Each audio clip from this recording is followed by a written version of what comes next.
Hello student, स्वागत है आपका हमारे YouTube channel the English world English classes में। आज की इस वीडियो में हम लोग कवर करेंगे क्लास 10th फर्स्ट फ्लाइट का यूनिट 7 जो है 7 की जो पोएम है द ट्रीज, उसके थिंकिंग अबाउट द पोएम को टोटल 5 क्वेश्चन हैं। 1 बाय 1 हम कवर करेंगे इस वीडियो में। इसके पहले हमने इसका हिंदी एक्सप्रेशन लिखा था, ये वीडियो इसके कंप्रेंशन वाला है। तो शुरू करते हैं। शुरू करने से पहले यदि आप अभी तक हमारे यूट्यूब चैनल पे न्यू हैं तो चैनल को सब्सक्राइब कर लीजिएगा और बेल आइकन को प्रेस करना बिल्कुल मत भूलिएगा ताकि आने वाले सभी वीडियोज़ आपको सबसे पहले मिल सकें। शुरू करते हैं फर्स्ट क्वेश्चन से।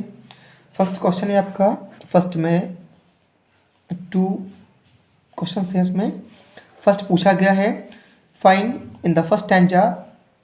पहले स्टैंजा में ये पता लगाइए 3 things that can not happen in the treeless forest, कि वो कौन सी 3 चीज़ें हैं जो एक वृक्ष विहीन वन में अब नहीं हो सकती हैं। तो इसका आंसर है 3 things that can not happen in a treeless forest are. वो 3 चीज़ें हैं जो एक वृक्ष विहीन वन में अब नहीं हो सकती। वो ये हैं द सिंगिंग ऑफ बर्ड्स, पंछियों का गाना, द हाइडिंग ऑफ इंसेक्ट, कीटों का छिपना, the sun's bring its feet in the shadow of the forest, और एक सूर्य के द्वारा अपने पैरों को छाया में दबाना रखना, ये अब नहीं हो सकता। ठीक है, तो ये था हमारा फर्स्ट क्वेश्चन। देखते हैं फर्स्ट का जो सेकंड है वो क्या कहता है। फर्स्ट का जो सेकंड क्वेश्चन है, what picture do these words create in your mind. आपके दिमाग में ये शब्द कौन सी पिक्चर क्रिएट करते हैं। सन बरी इट्स फीट इन शैडो, कि सूर्य जो है अपने पैरों को छाया में दबाए रखता है, तो ये क्या क्रिएट करते हैं इसको बताना है। And what could the poet mean by sun's feet, और सूरज के पैरों से कवि का क्या आशय है, वो क्या कहना चाहता है। तो इसका आंसर है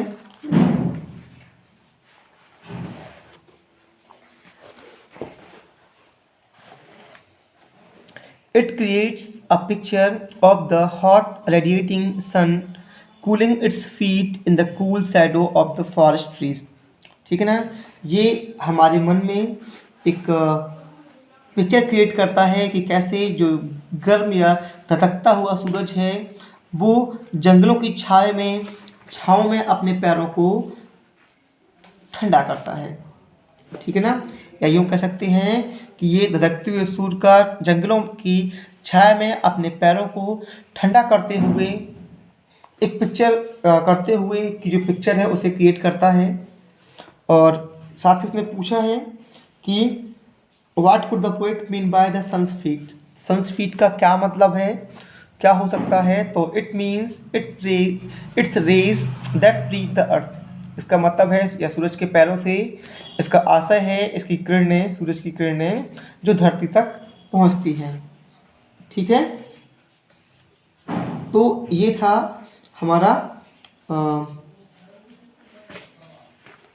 इसका आंसर। देखते हैं क्वेश्चन नंबर 2 को। क्वेश्चन नंबर 2 है where are the trees in the poem. इस कविता में वृक्ष कहाँ हैं।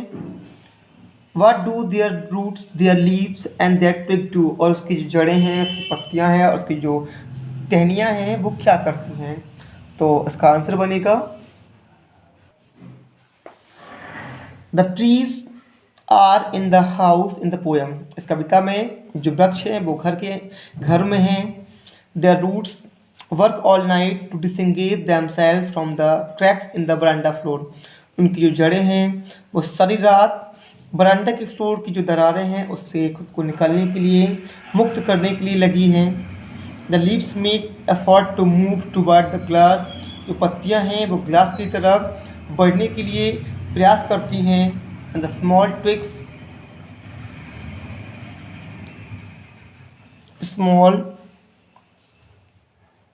Twigs get stiff with exertion, और जो छोटी छोटी टहनियाँ हैं वो थकान से स्टिफ अकड़ गई हैं। ठीक है, तो ये है हमारा सेकंड नंबर क्वेश्चन का जो फर्स्ट है उसका आंसर देखते हैं सेकंड को। क्वेश्चन नंबर 2 है, what does the poet compare their branches to. Poet ने, उस कवि ने उसकी जो ब्रांचेस हैं, शाखाएं हैं, उसकी तुलना किससे की है? तो उसका आंसर है the poet compares their branches to newly discharge patient. कवि ने उसकी शाखाओं की जो तुलना वो अभी हाल में ही डिस्चार्ज हुए एक मरीज या पेशेंट से की है। ठीक है, तो ये थे हमारे फर्स्ट और सेकंड क्वेश्चन। देखते हैं क्वेश्चन नंबर 3 को। क्वेश्चन नंबर 3 में 3 क्वेश्चन हैं। फर्स्ट को देखते हैं पहले। How does the poet describe the moon eight the beginning of the third stanza and it's and. जो कवि ने जो मून है, चंद्रमा है, उसको किस प्रकार वर्णित किया है, कैसे वो वर्णन करता है पोएम थर्ड स्टैंजा की शुरुआत में और पोएम के अंत में। व्हाट कॉज दिस चेंज, इस बदलाव का क्या कारण है? तो उसका आंसर बनेगा at the beginning of the third stanza. जो तीसरा स्टैंजा है उसकी शुरुआत में the poet says that the whole moon is shining in the open sky in the fresh night. कवि कहता है कि पूरा चंद्रमा एक फ्रेश नाइट, एक ताज़ी रात में, स्वच्छ रात में, खुले आसमान में चमक रहा है। While at the end of the poem, जबकि उस कविता के अंत में ही सेज दैट, वह कवि कहता है कि जो पोएट है एंड रिच है इसलिए सी होगा। She says that the moon has broken into many pieces like mirror. वो कहती हैं कि जो मून है वो मिरर की तरह कई टुकड़ों में टूट चुका है। The change is caused by the trees which have risen and blocked the moon so that it appeared like the crown on the oak tree। और इस घटना का जो बदलाव का जो कारण है वो पेड़ हैं जो बड़े हो चुके हैं और जिन्होंने चंद्रमा को ब्लॉक कर लिया है, छुपा लिया है। ठीक है ना, जिससे ऐसा लग रहा है कि वो ओक के पेड़ के शीर्ष पर क्राउन की तरह या मुकुट की तरह रखा हुआ है। कैसे रखा हुआ है? मुकुट की तरह। देखते हैं थर्ड का सेकंड नंबर। क्वेश्चन नंबर 3 है, उसका सेकंड है what happened to the house when the trees move out of it. क्या होगा यदि जो घरों के अंदर पेड़ हैं वो यहाँ से बाहर चले जाएंगे? ठीक है ना, तो इसका आंसर होगा when the trees move out of the house. जब जो पेड़ हैं, जो वृक्ष हैं, वो घरों से बाहर चले जाएंगे। द ग्लास गेट्स ब्रोकन, जो शीशे हैं वो टूट जाएंगे। The smell of the leave and lichen reach the roof of the house. और जो लीव्स हैं और जो लाइकन हैं वो उस कमरे की छत तक पहुंच जाएंगे। ठीक है, तो ये हो जाएगा। देखते हैं नेक्स्ट क्वेश्चन, क्वेश्चन नंबर 3 को। क्वेश्चन नंबर 3 है Why do you think the poet does not mention the departure of the forest from the house? आपको क्या लगता है कि जो पोएट है उन्होंने घरों से उस वनों की जो विदाई है उसको मेंशन क्यों नहीं करती हैं वो इन हर लेटर्स, अपने लेटर में? Could it be that we are often silent about important happenings that are so unexpected that they embrace us? क्या ऐसा है कि हम लोग अक्सर एक महत्वपूर्ण जो मुद्दे होते हैं उन पे चुप हो जाते हैं, अपनी घटनाओं पे चुप हो जाते हैं जो कि इतने अप्रत्याशित होते हैं, अनएक्सपेक्टेड होते हैं कि हमें बाद में क्या होना पड़ता है? एम्ब्रेस, शर्मिंदा होना पड़ता है। Think about this again when you answer the next set of question. इन उत्तरों के बारे में सोचिए जो आपके, या जब आप अगले प्रश्नों का उत्तर दें कह सकते हैं, तो इनके बारे में ज़रूर सोचिए। तो ऐसा क्यों है, उन्होंने क्यों नहीं मेंशन किया है इस डिपार्चर को? तो इसका आंसर है the poet does not mention the departure of the forest from the house. कवयित्री ने घरों से जो फॉरेस्ट है उसकी विदाई की घटना को या विदाई को मेंशन नहीं किया, क्योंकि बीइंग अ ह्यूमन बीइंग, एक मानव होने के नाते, आदमी इंसान होने के नाते, she feels that human did not care for the nature.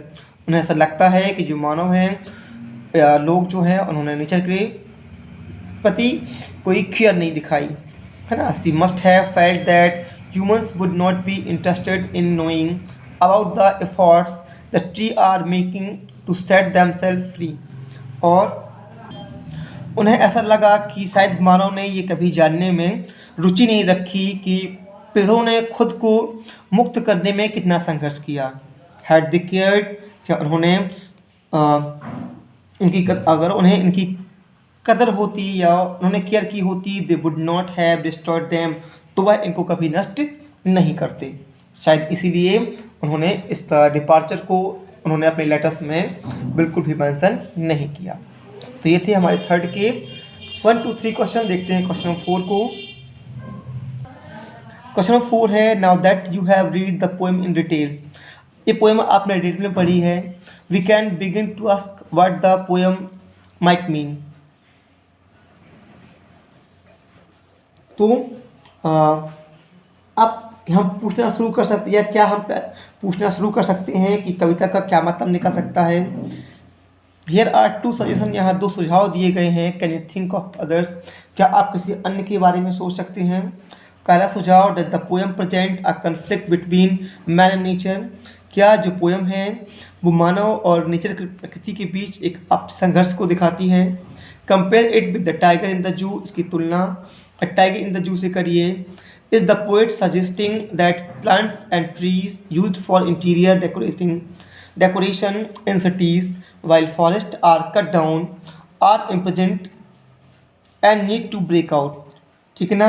क्या जो कवियत्री हैं वो ये सजेस्ट करती हैं कि जो प्लांट्स और ट्री हैं उनका उपयोग आंतरिक सजावट के लिए शहरों में होता है, जबकि जो जंगल है उनको काटा जाता है। ठीक है ना। और क्या उनको अब मुक्त किया जाना चाहिए, क्या ये गैर कानूनी है, क्या इनको अब मुक्त किया जाना चाहिए। तो बिल्कुल इसे भी आपको खुद ही करना है और बताना है कि क्या ऐसा हुआ है। ऑन द अदर हैंड, दूसरी तरफ, Adrienne Rich has been known to use tree as a metaphor for human beings. Adrienne Rich जो है वो पेड़ों को इंसानों के रूपक मानने के लिए जानी जाती हैं। या this is the recurrent image in her poetry, जो उनकी हर एक कविताओं में छवियाँ बनी होती हैं।